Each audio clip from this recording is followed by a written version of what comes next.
Buenas tardes, gracias por la invitación, gracias Marlene, el equipo del instituto y bueno, una nueva experiencia en lo que es la telemedicina, ¿no? Bueno, está abierto a cualquier pregunta y un poco para poder transmitir la experiencia en el manejo de los pacientes con cáncer y en un poco especialmente con enfermedad terminal y ayudarlos a que nuestros pacientes sean mejor atendidos. Como sabemos, para poder explicar esto, vemos a qué nos enfrentamos, ¿no? En el año 2005 se estimaron en casi 7 millones, más de 7 millones y medio de muertes por cáncer. En los próximos 10 años se estiman que morirán 84 millones de personas por cáncer. Y en el año 2020 la población global es va a ser de 8 millones de habitantes y se esperan 15 millones de casos nuevos. Y más o menos la tasa de pacientes o de personas que requieran cuidados paliativos van a ser de 5.000 por cada millón de habitantes. Si vemos en nuestro país, la incidencia de cáncer es alta, tenemos casos nuevos y muertes, las incidencias que van de hombres y mujeres, el cáncer de cuello uterino es la principal causa de mortalidad y de incidencia en las mujeres, seguida del cáncer de mama y el cáncer gástrico. En hombres, cáncer de próstata, cáncer de estómago y cáncer de pulmón. ¿Qué nos esperamos? Nos esperamos que la cantidad de personas estimadas de muertes del año 2012 por cáncer en el Perú van a ser, o se estiman que hayan sido 26.165 personas. En el año 2012, la cantidad de personas fallecidas por cáncer son más o menos 4.600.000 personas que han fallecido por cáncer.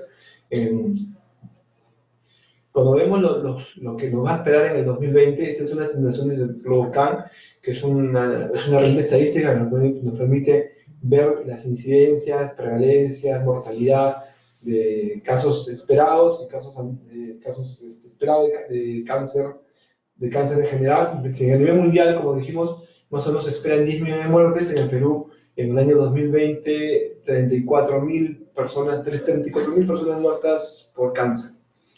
En el mundo se esperan 13 millones de muertos en el año 2020 y 47.000 muertos por cáncer en el año 2020. Por tanto, si vemos la barra de color celeste, es la barra en la cual la incidencia de cáncer se estima que va a ir aumentando, ¿no? Y por tanto tenemos que estar preparados para manejar estos pacientes. Eso indica la cantidad de muertes. Ahí tenemos que sumar que no solamente son los muertos, sino los casos nuevos, que se esperan mucho menor cantidad de pacientes. Cuando hablamos de medicina, hablamos de 3 campos médicos, ¿no? La medicina preventiva, que es la medicina que va a buscar evitar que aparezcan enfermedades. La medicina curativa, que es la medicina que hacemos, que es la medicina a cada institución, la gran parte que es el manejo de la enfermedad en sí, o sea, paciente diagnosticado de cáncer, que no están manejados con quimioterapia, cirugía, radioterapia, y la medicina paliativa, que es el manejo de la enfermedad avanzada.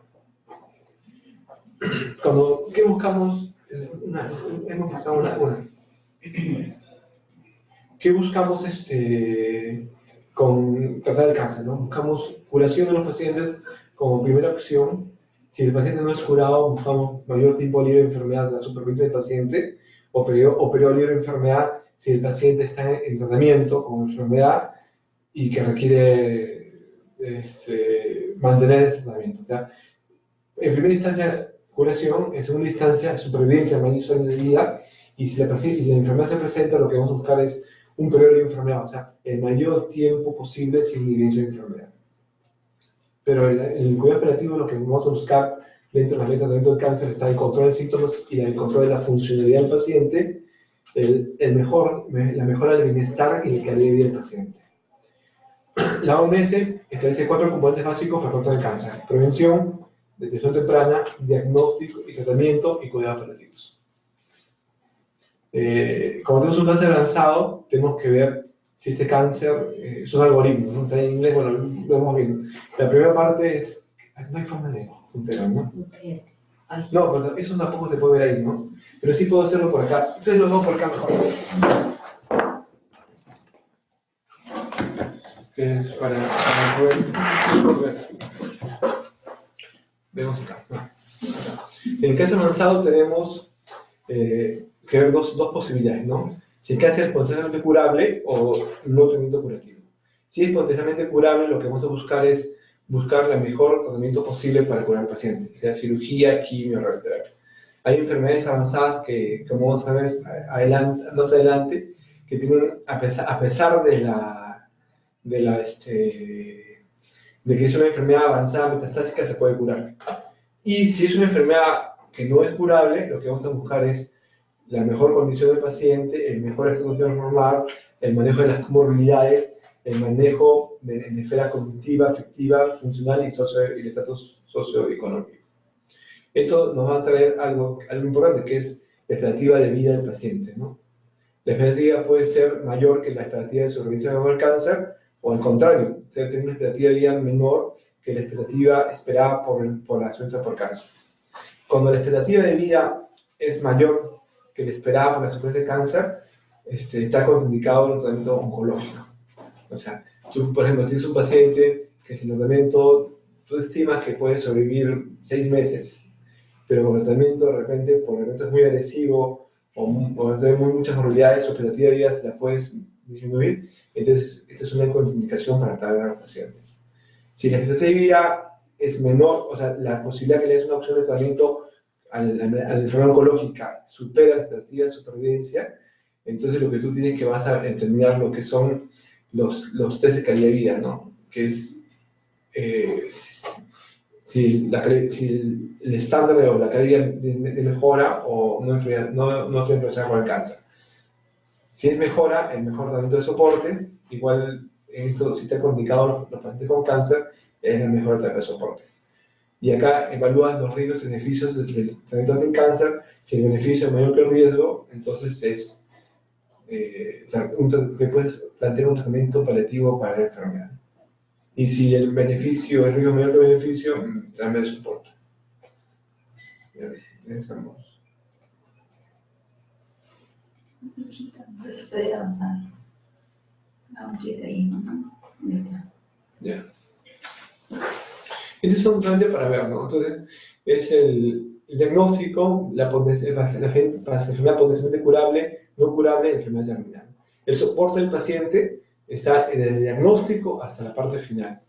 O sea, que es decir, el manejo de síntomas, ¿no? Los cuidados paliativos se inician con enfermedades no potencialmente curables y esto es el control de los síntomas de calidad de vida, ¿no? Lo mismo con los pacientes curables, solamente soporte, casi sin cuidados de cuidados paliativos ni control de calidad de vida. Cuando hay recaída, el paciente entra en soporte y después cuando la enfermedad se vuelve incurable o intratable, cuidados paliativos. Cuando la enfermedad es refractaria, los cuidados paliativos comienzan incluso antes de que la enfermedad se vuelva progresiva, porque ahí comienzan síntomas, y cuando la enfermedad es curable, los cuidados paliativos inician desde el principio, ¿no? Acá estamos basados en la efectividad, efecto parcial y inefectivo, ¿no? Justamente para tener una idea, cuando tenemos un paciente con cáncer gástrico, la prevención es complicada, o sea, es parcialmente efectivo. El diagnóstico precoz en el Perú, generalmente en el mundo, salvo en Japón, donde se hacen estudios de despistaje temprano por su alta incidencia de cáncer gástrico, sería, para nosotros no efectivo. Países como Japón, creo que en el resto del mundo sería efectivo. El tratamiento curativo de un paciente con cáncer avanzado no se puede curar. Y acá lo importante es el alivio de todos los síntomas. Para todas las enfermedades nosotros a pesar de que la enfermedad pueda tener prevención, puede tener un tipo precoz curativo, la importancia del alivio y el control de los síntomas es siempre efectivo, en cualquier tipo de enfermedad oncológica. En el cáncer, cuando vemos, y esto tiene que explicar un poco por qué el paciente, por qué los pacientes al inicio tienen un crecimiento lento y poca sintomatología. Y muchos de los pacientes que vienen acá te dicen, ¿no? Tienen tumores grandes, los pacientes no acuden hasta que la enfermedad le da sintomatología, y la sintomatología implica que la cantidad de células en su cuerpo son tan grandes que eso origina un trastorno en el paciente. Y entre comillas establecen pues, que el paciente es biopsiado y después dicen, después la biopsia le puse mal. Entonces y eso no es tanto así, porque la biopsia no produce que la mente se ponga mal, sino es que si tú tienes un paciente con sintomatología, la cantidad de células es muy grande. Si tú más o menos si por cada un diámetro de 5 centímetros, más o menos implicaría más o menos entre 50 duplicaciones del tumor. Y si tú lo coges acá, o lo diagnosticas acá en una lesión mayor de 10 centímetros, el crecimiento o la forma como va la curva, que es una curva de tipo exponencial, es una curva hacia arriba y no una línea plana, una línea así de crecimiento, sino de esta forma exponencial, implica pues que en la parte final, mientras el tumor esté más grande, los cambios sintomatológicos van a ser más rápidos. Entonces no es que se vuelva mal, sino es que la enfermedad está más avanzada, el tiempo de duplicación se hace más corto y por tanto la aparición de síntomas se hace mucho más rápido que al principio de la enfermedad.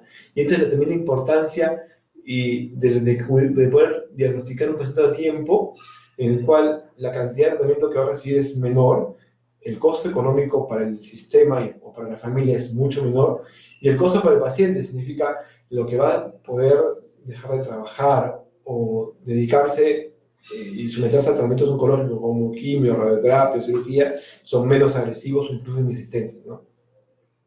Eso, ¿no? Muy bien.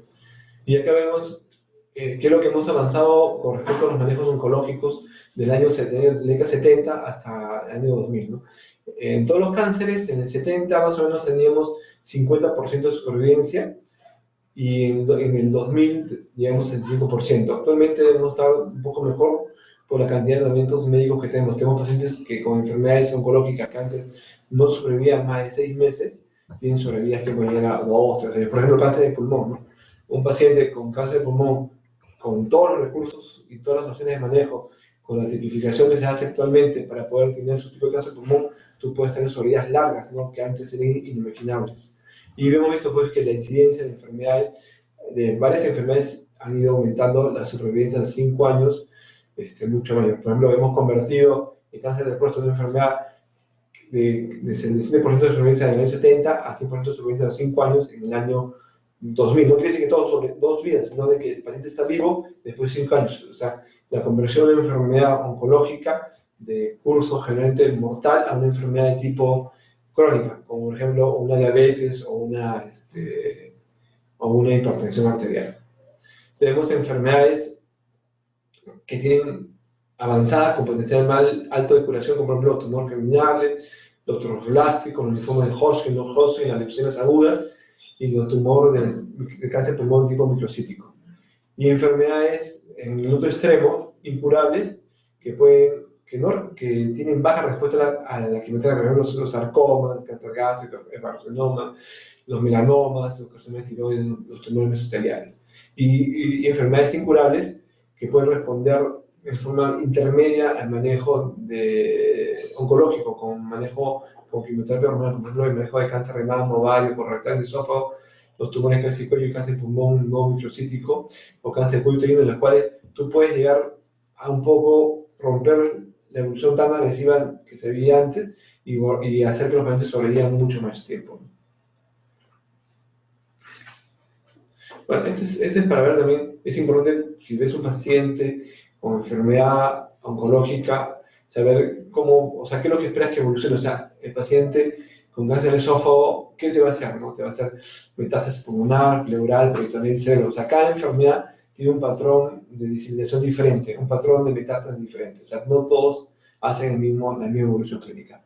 Y eso te da una idea de qué es lo que tienes que hacer con un paciente avanzado y a qué te tienes que dedicarte para controlar sus síntomas, ¿no?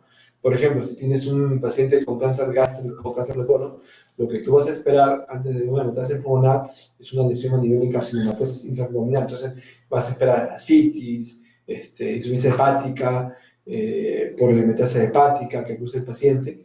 Y si en el otro lado tienes un melanoma o tienes un cáncer de mama, una de las posibilidades grandes es que el paciente haga metástasis pulmonar y sea la metástasis pulmonar la causa de manejo de enfermedad terminal más que otras ubicaciones de la enfermedad.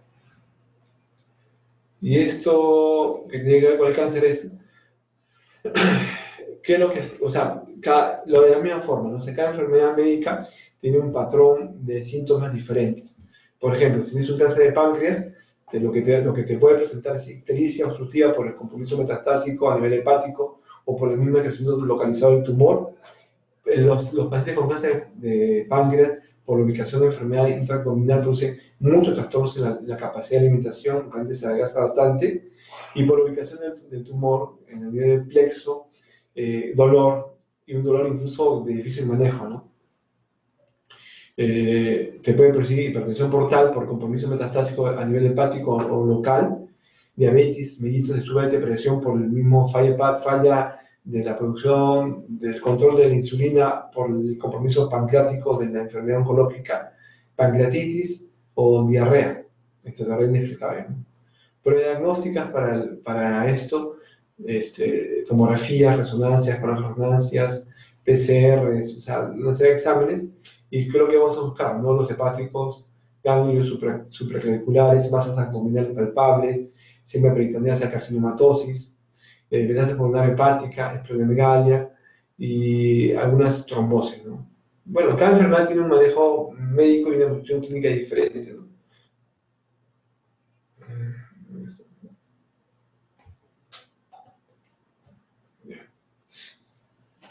Cuando tenemos enfermedades, nosotros un paciente con cáncer y el paciente tiene una enfermedad avanzada, lo que tenemos que hablar primero, antes de decir si vamos a hacer tratamiento oncológico o no, es si el paciente tiene la capacidad o tenemos un tratamiento suficientemente apropiado para dar al paciente. Y esta es una forma de poder, hay varias formas de valorar, ¿no? Esta es una de las formas, ¿no? Dos controles, ¿no? El control de dolor y mejora a nivel funcional. Y como medidas de evaluación secundaria, el aumento de peso. En control de dolor, los respondedores son los que mejoran el 50% de dolor con el tratamiento que le administres, y no los respondedores son los que empeoran el dolor en las últimas 4 semanas. Y estable es el que está intermedio, o sea, el dolor no empeora, pero mejora menos del 50%. El nivel funcional, que es la capacidad de hacer cosas en los pacientes, que nosotros lo vemos en oncología a través de 2 tablas que son en la tabla de Likov y la tabla de Karnofsky. Los pacientes que responden son los pacientes que mejoran el 20% o más del valor basal, o sea, el paciente que está realmente con limitación de movimiento, el tratamiento, y el paciente tiene mejor capacidad de movilizarse, de desplazarse, ¿no? Y los que no responden, los que empeoran en más del 20% o más del valor basal. Y la anterior es lo que está entre los dos, ¿no? El aumento de peso, los respondedores son los que aumentan el 7% o más del peso basal durante al menos 4 semanas, y los que no responden son los que no tienen esta situación. Y si consideran respondedores al tratamiento son los que tienen 2 criterios, o estos 2 criterios, un criterio o control de dolor y mejora el nivel funcional, los criterios son los respondedores.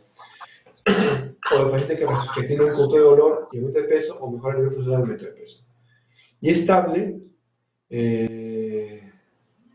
ese que presenta estable las 2 medidas primarias y sin ningún aumento de las dos, o sea, el que mantiene el control de dolor y el mejora el nivel funcional de forma sin cambios, ¿no? Según lo que vimos en la tabla anterior. Bueno, ahora vamos a ¿qué son los cuidados paliativos? Esto seguro lo han visto a lo largo de todo el curso. El cuidado activo, tratar de los pacientes con enfermedad no responde al tratamiento curativo, más aún si está en fase avanzada y progresiva. ¿Y qué vamos a buscar? El alivio y la prevención del sufrimiento, ¿a través de qué? De identificación precoz y tratamiento de dolor como el principal síntoma de enfermedad, porque no es el único síntoma, y de otros problemas físicos, psicosociales y espirituales. Y el objetivo, que el paciente viva lo mejor posible en el tiempo que le queda, ¿no? Y evitar el uso de medidas esperadas como efecto terapéutico como medida de tratamiento de los pacientes, que es algo muy importante para que el paciente no pueda, tenemos que tratar lo que debemos tratar, no a todos los pacientes con cáncer, ¿no? Y la dirección terapéutica de que se recibe tratamiento o no recibe tratamiento es muy importante porque la familia y el paciente espera ir al médico, que el médico le indique algo. Y cuando tú le hablas de que no tiene indicación de tratamiento oncológico, tiene que tener una explicación muy clara de qué significa eso, ¿no? Porque lo que significa es de que por la condición médica, sobre todo por la condición médica del paciente y por el tipo de enfermedad, ninguna opción de manejo médico conocido le va a brindar suficiente posibilidad de respuesta como para el paciente mejor. Y eso también implica el comenzar lo más pronto posible los cuidados operativos del paciente. Pero gente, eso se ve en la parte inicial, cuando el paciente acude en enfermedad avanzada y se espera mucho tiempo para ir al médico. O sea, cuando el paciente espera tener mucha sintomatología para recién buscar una opción de manejo de su enfermedad. ¿Qué es el paciente oncológico? Es la presencia de enfermedad oncológica documentada, progresiva y avanzada. Es el caso de cuidados operativos, escasa no posibilidad de tratamiento y pronóstico de vida limitada. Bueno, no son los términos de enfermedad terminal, pero es una enfermedad avanzada, progresiva e incurable, en la cual no necesitan posibilidades razonables de respuesta a tratamiento específico y se caracteriza por tener muchos problemas o síntomas intensos, es multifactorial y cambiante, es muy dinámico, y por eso es importante que en los pacientes con enfermedad avanzada, el cuidador y el médico y el equipo que se encarga del paciente tengan un contacto continuo, porque la sintomatología es dinámica, o sea, una receta o una indicación médica puede cambiar muy rápidamente por la misma progresión de enfermedad. Y otra cosa importante es que esta enfermedad origina un gran impacto emocional en el paciente, en la familia y en el equipo terapéutico. ¿Por qué? Porque lo que estamos rondando ahí es el evento final, es la muerte del paciente. Y un término que es también medio complicado es establecer de que el pronóstico de vida sea menor a 6 meses. Esto yo creo que se está dejando más de lado, más es las otras cosas, ¿no? Porque tú puedes tener con eventos oncológicos actualmente soledades mayores y tener gente con mucha sintomatología que requiera tratamiento, ¿no? El cáncer terminal es un cáncer terminal que se refiere a un cáncer de fase avanzada, sin posibilidad de tratamiento curativo.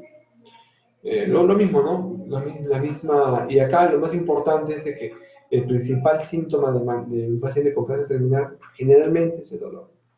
Y el síntoma fundamental para manejar. Y que va a ser uno de los principales causantes de su deterioro de su calidad de vida. Bueno, esto es lo mismo.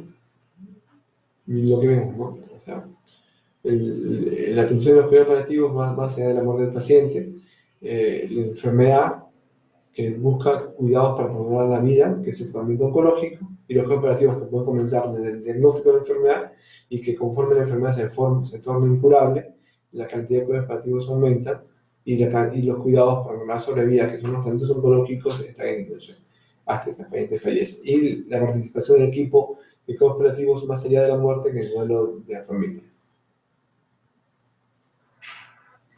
Los principios: respetar la dignidad del enfermo y los proveedores del cuidado, ser receptivos y respetuosos con el deseo del paciente y de la familia, o sea, de qué hacer, qué no hacer, si el paciente requiere que le coloquen sonda, no le coloquen sonda, que lo manejen de una forma especial.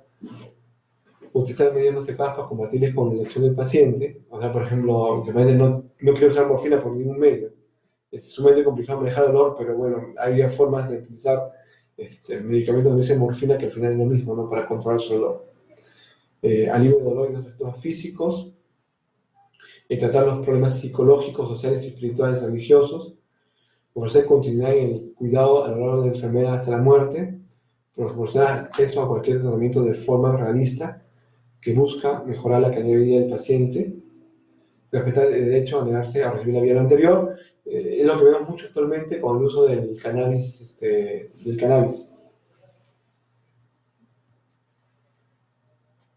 Respeto al derecho a negarse a recibir tratamiento, respetar la responsabilidad profesional del médico para interrumpir algunos tratamientos cuando proceda, apoyar a la familia durante la enfermedad como en el proceso de duelo y promover la investigación clínica con el objetivo de mejorar de mejor provisión de los cuidados al final de la vida.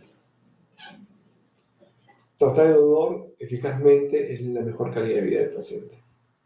Lo mismo, ¿no? O sea, el manejo de dolor, la prevención, la importancia de hacer los actos preventivos, diagnóstico de plan oportuno con la posibilidad de menos tratamiento, seguimiento y control de la atención del paciente y los cuidados operativos, los cuidados del paciente van aumentando conforme la enfermedad vaya avanzando. Cuando hablamos de sintomatología en cáncer terminal, las incidencias varían de lugar en lugar. astenia, anorexia, dolor, debilidad, constipación, boca seca. Y tenemos una serie de necesidades que cuidar con el paciente, que van de necesidades físicas como la disnea, el manejo de estreñimiento, náuseas, vómitos, el delirium, el manejo de las úlceras, el manejo del insomnio, necesidades psicológicas como el estrés psíquico, el sufrimiento de la familia del cuidador y la ansiedad del paciente, las necesidades físicas como fatiga, anorexia, astenia, anemia, sedación. Bueno, esto lo vamos a ver más adelante.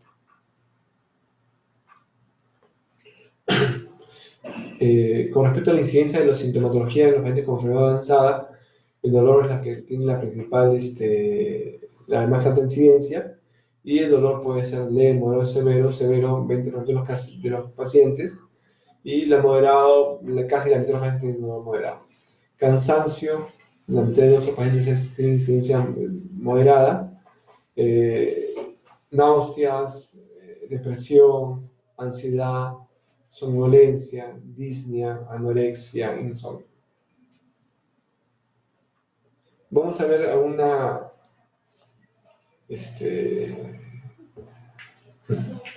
vamos a ver algunos síntomas del control de dolor, del control de cuidados paliativos.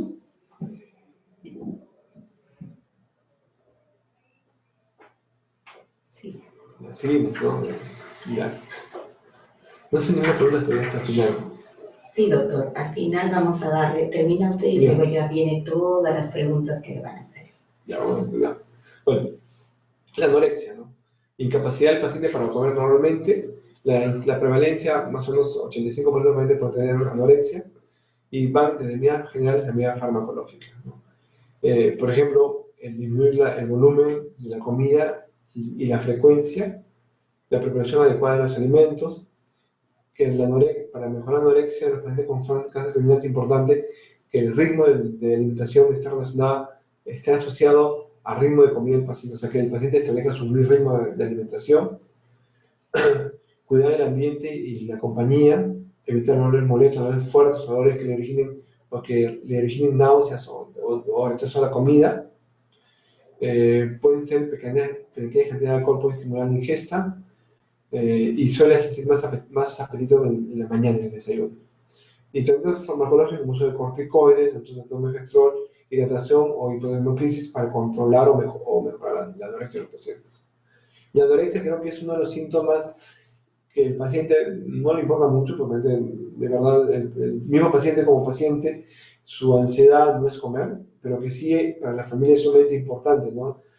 La familia se preocupa muchísimo por lo que come el paciente, y el estrés mayor, creo que de los pacientes con enfermedad avanzada, con respecto a la alimentación, más que el mismo paciente en la familia, ¿no? Astenia, el cansancio fácil, la debilidad generalizada, la prevalencia del 90% de los pacientes. Y estos síntomas es muy complicado porque no hay un tratamiento específico con el síntoma. Es un síntoma que se asocia a la misma progresión de la enfermedad y que al final lleva al paciente a la postración del paciente. Y esto va a reducir de forma progresiva la capacidad de hacer cosas del paciente. Esto yo creo que es uno de los síntomas que al paciente como paciente le importa mucho, ¿no? Porque esto, conforme la enfermedad avanza, la capacidad de hacer cosas va disminuyendo.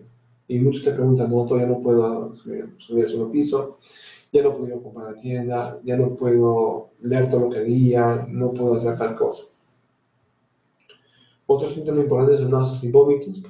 La náusea, la sensación desagradable en la parte alta gastrointestinal acompañada o no de vómito, y el vómito, la expulsión potente de contenido gastrointestinal a través de la boca. La prevalencia es del 40 al 50% de los casos, y las causas, hepatomegalia o tumores, por ejemplo, gástricos de gran tamaño que producen compresión de la cámara gástrica y que hacen de que la capacidad se disminuya, incluso que el paciente pueda vomitar.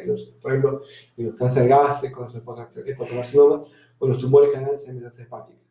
La gastritis por asitis, estreñimiento y obstrucción, o sea, la producción de asitis produce irritación gástrica, estreñimiento producido por el uso de los medicamentos opioides o por los cuadros de inmovilidad del paciente, y la obstrucción intestinal secundaria, por ejemplo, un problema oncológico, hace pues de que la cámara esté así y el paciente tienda a aguantar.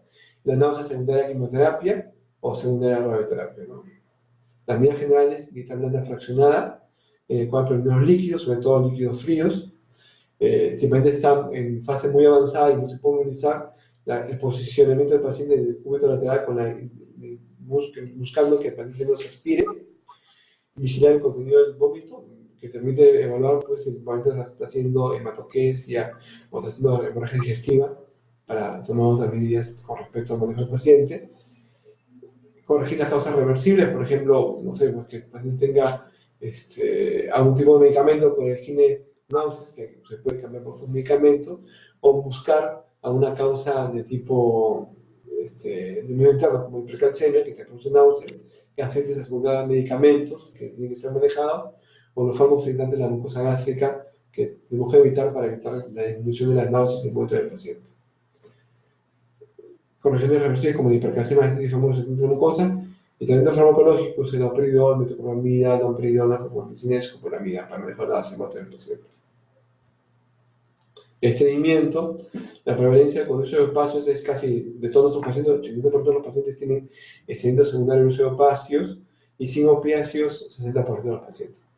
Las causas pueden ser directas, por ejemplo, un tumor de colon que produce obstrucción, y que condiciona el estreñimiento del paciente, una lesión neurológica, por ejemplo, una metástasis vertebral que origina paraplegia y que al final el paciente tenga estreñimiento secundario a la lesión, o una alteración de hipercalcemia en los pacientes, que suceda, por ejemplo, en los pacientes con metástasis ósea que origina elevación de calcio. Secundarias, una dieta con poca fibra, deshidratación del paciente, astenia, ingesta inadecuada de alimentos, confusión, inactividad o encamamiento del paciente que origina estreñimiento. Fármacos, por ejemplo, el uso de opiáceos, anticolinérgicos, antidepresivos cíclicos, antiparkinsonianos y antiácidos que llevan a estreñimiento. Tratamiento profiláctico, que es el buen control de síntomas, si se puede aumentar la capacidad física, aumentar la hidratación del paciente, aumentar la dieta en fibras y prevenir efectos astringentes de los fármacos y el uso de laxantes. Otro síntoma que vemos es el insomnio, que tiene capacidad del paciente para dormir normalmente en la noche. Las medidas generales son aumento de la actividad física, que es darle una terapia ocupacional si se puede, disminución de horarios molestos durante la noche, un ambiente agradable para dormir, medidas de terapia de relajación o buscar las causas reversibles del insomnio, como son la ansiedad, el dolor o la anemia. Tratamientos farmacológicos como lorazepam, flutitrazepam o clotrimazol. La ansiedad. Un minuto. Ya. Otro síntoma que vemos es la ansiedad. La ansiedad tiene una prevalencia del 32%, se asocia a depresión, produce insomnio, hiperactividad, dificultad para la concentración, sensación de ahogo y disnea. Tratamiento: amitriptilina, lorazepam, diazepam, loperidol y alprazolam. La confusión o delirio, el estado de comunicación mental caracterizado por una disminución de la atención y un deterioro cognitivo, memoria y emociones y alteración del ciclo vigilia y sueño. Gente es un proceso reversible, se trata precozmente y puede ser causado, por ejemplo, un síntoma precoz de una metástasis cerebral o un tumor primario del sistema nervioso central, es una alteración o una confusión del paciente. Si tu paciente está estable y entra confusión, tú tienes la obligación de hacer una tomografía y una resonancia para ver si es que esa confusión, esa alteración de su estado de conducta tiene relación o no con la progresión de enfermedad a nivel cerebral. Encefalopatía por falla orgánica, trastornos internos o nutricionales, uso de algunos fármacos, radioterapia a nivel cerebral, infecciones o síndromes paraneoplásicos. La causa: si la causa es farmacológica, la supresión y disminución de la dosis; si es la hipoxia, el uso de oxígeno; si es agitación, uso de diazepam; si aparecen alucinaciones o síntomas psicóticos, se usa aloperidol; si la agitación terminal, la presentación de la parte final de la enfermedad, el uso de midazolam, que la dosis de midazolam que normalmente que manejamos en sedación es aumento progresivo en función de la búsqueda de la tranquilidad del paciente. La depresión aumenta la cantidad la incidencia de depresión aumenta conforme la enfermedad va avanzando. 70% de los pacientes aproximadamente tienen depresión, se asocia a baja autoestima, poco o nulo interés, gestos inexpresivos, ideas de muerte y suicidio, alteraciones del sueño y irritabilidad. El tratamiento de uso antidepresivos, psicoterapia de apoyo y escucha activa, ¿no? Escuchar a tu paciente, entenderlo, escucharlo, dar el tiempo necesario para que pueda manifestarse, creo que ayuda bastante para que el paciente entienda la enfermedad y esté más tranquilo. La serostomía, que es la extracción de la sequedad de la boca, se asocia a alteración del gusto como disgeusia e infecciones, ¿no? Es muy frecuente y molesto, incluso lo vemos no solamente en enfermedades terminales, sino durante el tratamiento oncológico de quimioterapia o radioterapia en la zona de la cabeza y cuello. Y casi todos los pacientes con enfermedad terminal lo padecen, por eso la incidencia del 40 al 100%.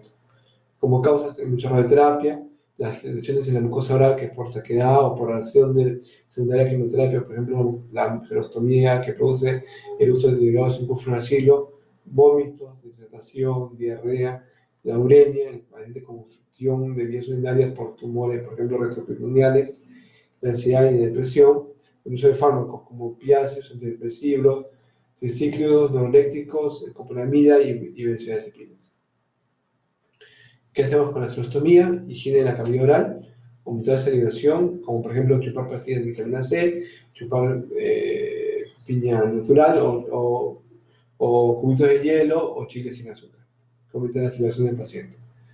Si el paciente está inconsciente, instruir a la familia en los cuidados de la serostomía, limpiar la cavidad oral, humedecer con gasas y usar lubricantes o como tipo vaselina en los labios para mejorar la hidratación de la boca.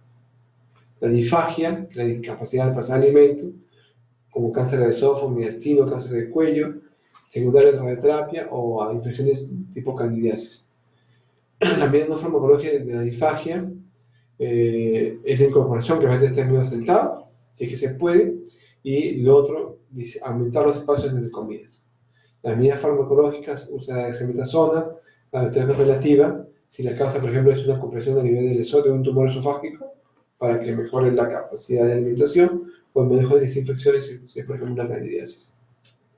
El hipo se produce por irritación gástrica, irritación del nervio frénico por tumores o tumores cerebrales. El manejo es la estimulación faríngea, que hace que el hipo desaparezca, y el manejo de las causas reversibles, como la irritación gástrica o el manejo de los tumores cerebrales. O la supresión del central reflejo del hipo con uso de copromacina o ácido o malatoto sódico. La tos, en el 50% de los pacientes con cáncer, debido al cáncer como irritación traqueal, bronquial, pleura pericárdica y diafragmática, o fibrosis post-radioterapia. El manejo, eliminar la causa subyacente de la enfermedad si es que se puede. La tos puede ser muy productiva, se mejora modificando el aire inspirado con fisioterapia respiratoria o uso de mucolítico. Y la tos húmeda no productiva con uso de sedante de la tos como codeína y morfina. Y la tos seca con antioxígenos de tos dental. La disnea, la dificultad para respirar, en la mitad de nuestros pacientes, la prevalencia aumenta a medida que avanza la enfermedad. Si es propio del cáncer, como derrames perineurales, pericárdicos, ascitis, o tumores tipo carcinomatosis, es el manejo de la causa. También puede ser diversos tratamientos como las neumonectomías que producen disnea después de las cirugías, o asociadas a debilidad, como anemia, infecciones pulmonares que requieren también dificultad respiratoria. Y existen también causas concurrentes, como que el paciente no solamente tenga cáncer, tenga asma, EPOC o una insuficiencia cardíaca que va también a originar disnea. En las medidas no farmacológicas, el oxígeno, la compañía, que el familiar lo tranquilice al paciente ayuda muchísimo. La sensación de aire en la cara también ayuda a disminuir la sensación de disnea. La posición confortable y ejercicio respiratorio, respiración diafragmática, aspiración de labios semifluidos.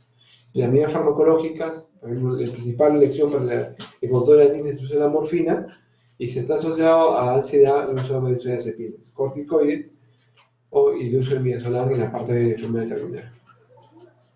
Los atractores, que es el acúmulo de secreciones a nivel de la parte alta y que se asocia al movimiento respiratorio, es un síntoma que se presenta casi en todos los pacientes en enfermedad agónica y que más que dificultad para el paciente es una sensación de malestar o disconfort, de asociación de sufrimiento que asume la familia cuando el paciente tiene sectores, ¿no? Cosa que no se da. es medidas no farmacológicas como la posición del paciente de decúbito lateral, la deshidratación del paciente para que disminuya las secreciones, o sea, la disminución del flujo de las hidrataciones y la aspiración. Y lo que no es recomendable es que el paciente sea en forma continua aspirado. Y uso de medidas farmacológicas como son copina, scopolamina, que a través de esa acción anticolinérgica hace que disminuya la cantidad de secreciones a nivel de la cavidad oral.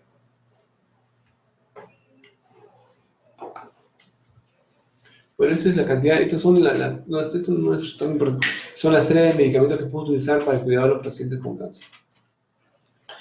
¿Qué no tenemos que hacer? Lo que no tenemos que hacer es el encarnizamiento terapéutico, ¿no? ¿Qué es el encarnizamiento terapéutico? Es la adopción de medidas diagnósticas terapéuticas que no tienen como objetivo el curar al paciente y que no están indicados en fase avanzada ni terminal.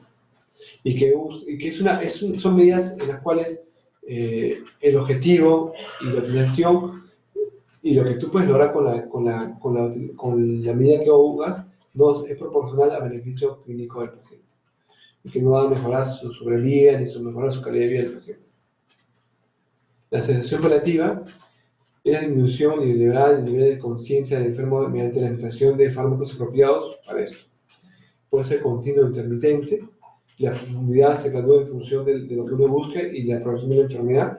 O sea, la profundidad va aumentando conforme la enfermedad se vaya haciendo más avanzada.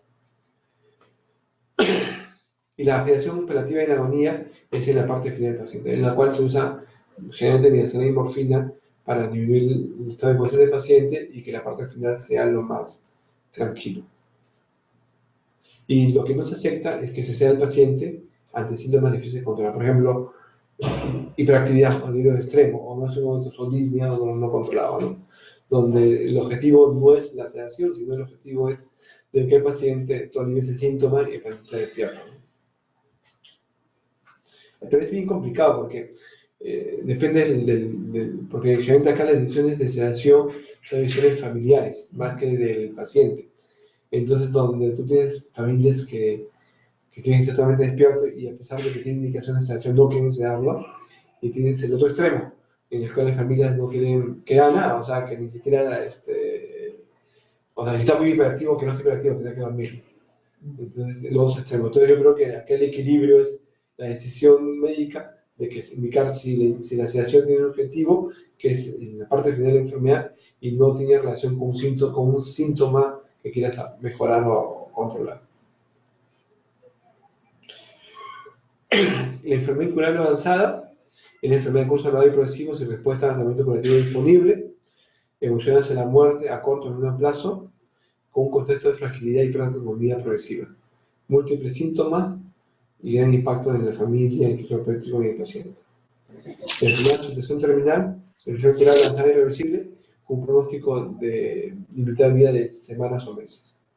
Y situación de agonía, precede a la muerte cuando ésta se produce de forma gradual, deterioro físico intenso, debilidad extrema, alta frecuencia de trastornos cognitivos, de conciencia y dificultad para la ingesta, para relacionarte y para la ingesta de alimentos. Pronósticos de horas o días. Si un síntoma refractario es el que no se puede ser adecuadamente controlado con tratamientos disponibles, que estén indicados por médicos que se van a manejar el síntoma en un tiempo razonable. Y acá lo que se busca no es la sedación, sino una disminución del estado de conciencia del paciente para manejar el síntoma. Y un síntoma difícil es el que requiere una intervención terapéutica intensa con el objetivo de poder controlar el síntoma del paciente. Como decía, la importancia de poder diferenciar un síntoma difícil de un refractario para poder definir si la sedación tiene indicación adecuada o una indicación adecuada con el paciente. Esto es muy importante, que son las escalas de supervivencia, que es, o sea, la experiencia te dice más o menos, porque no es exacta, el tiempo de sobrevivir de un paciente. Pero existen escalas, existen escalas que te pueden ayudar a poder tener un acercamiento más científico a establecer los tiempos de sobrevivir de los pacientes. Claro, la herramienta va a preguntar qué tiempo va a vivir el paciente. Entonces va a depender mucho de tu experiencia, pero hay escalas que se usan para poder ver que es el PAC, que es el Predictive Prognostic Score. Es una nueva predicción de 100 variables predictivas de supervivencia. O sea, se usaron, para llegar a esto, se usaron como 32 variables, y de las 32 variables se encontraron las que se aproximaban más con el índice de supervivencia de los pacientes, ¿no? Se usa el índice de Karnofsky, la presión clínica de supervivencia del profesional, o sea, lo que el paciente espera que viva el paciente, la disnea, la anorexia, el número total de leucocitos y el porcentaje de linfocitos. Cada uno tiene un coeficiente, y este coeficiente le da un peso específico, y esta es la escala, ¿no? La disnea presente te da un punto, ausente 0 puntos. La anorexia presente 1.5, ausente 0. Estimación clínica en semanas de sobrevida, más de 2 semanas 0 puntos. Si tú dices que va a vivir entre 11 y 12 semanas 2 puntos, entre 9 y 10 semanas 2.5, de 7 a 8 semanas 2.5, de 5 a 6 4.5, de 3 a 4 6 y de 1 a 2 semanas 8.5. Esta es estimación clínica, que es lo que hace el profesional de salud y estima que el paciente va a sobrevivir. El índice de Karnofsky, que vamos a ver más antes qué cosa es, más de 30, 0 puntos, de 10 a 20, 2.5 puntos. Los leucocitos totales, de menos de 8, mayor a 8.000, menos de 8.500, 0 puntos, de 8.500 a 11.000, 0.5, y más de 11.000, 1.5. Y el porcentaje de linfocitos, 12%, 2.5, de 2 a 20, 1, y más de 20, 0 puntos. Y de esto da un puntaje. El puntaje establece, que es esto acá, si la suma de los puntajes de disnea, anorexia, estimación clínica, índice Karnofsky, y el coeficiente total de 50% está de 0 a 2.5, la probabilidad de sobrevivir a 30 días es más del 70%. Si el puntaje es 5.6 a 11, la probabilidad de sobrevivir a 30 días es 30-70%. Si es más de 11 a 7.5, la probabilidad de sobrevivir a 30 días es del menos 30%. Esto tiene varios estudios clínicos que establecen de que si hay una correlación entre la estimación que da el PAC, el Predictive Prognostic Score, y la sobrevida del paciente, y tiene aceptación estadística. Ya, el Karnofsky es esto: 100% normal, sin quejas, sin evidencia de enfermedad; 90% capaz de realizar una actividad normal, sin síntomas menores de enfermedad; y 80% actividad normal con esfuerzo, algunos síntomas de enfermedad. O sea, en definición, de 80 a 100, capaz de realizar una actividad y trabajo normal, sin necesidad de cuidados especiales. De 70 a 50, incapaz de trabajar, capaz de vivir en el hogar y atender las necesidades, atender la mayoría de las necesidades personales, y requiere diversos grados de asistencia. O sea, que vamos a ver acá, ¿no? 70, se preocupa por sí mismo, pero es incapaz de llevar una actividad normal y hacer un trabajo activo.